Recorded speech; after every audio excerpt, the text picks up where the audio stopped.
ഞാനിപ്പോ പ്രസ്സിൽ വെച്ച് ഇങ്ങനെ ഇരിക്കുന്ന സമയത്ത് പെട്ടെന്ന് എനിക്ക് ചില തമാശകൾ തോന്നി. അതോടനെ ശോഭയോട് വന്ന് പറഞ്ഞിട്ട് പോകാമെന്ന് കരുതിയാണ്. എന്ത് തമാശ? തമാശ എന്ന് വെച്ചാൽ ഒരു വൃദ്ധനെ പറ്റിയാ.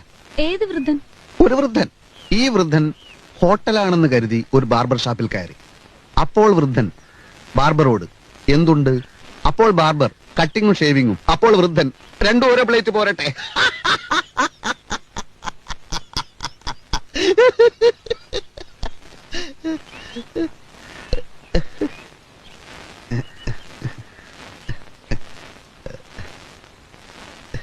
ഇതെനിക്കിപ്പോ പ്രസ്സിൽ വെച്ച് തോന്നിയതാണ്. ദിനേശ് ചേട്ടൻ എന്ത് പറ്റി? ശോഭയ്ക്ക് തമാശ ശരിക്കും അങ്ങോട്ട് മനസ്സിലായില്ല അല്ലേ? എന്നാ പിന്നെ വേറൊരു തമാശ പറയാം. ഇത് എന്തായാലും ശോഭയ്ക്ക് ചിരി വരും. ഭയങ്കര തമാശ. എനിക്ക് തുണി കഴുകണം, അമ്മയ്ക്ക് ദേഷ്യം വരും. എന്ന് വെച്ചാൽ എങ്ങനെയാ? ഇത് കൂടി കേട്ടിട്ട് പോയാൽ മതി.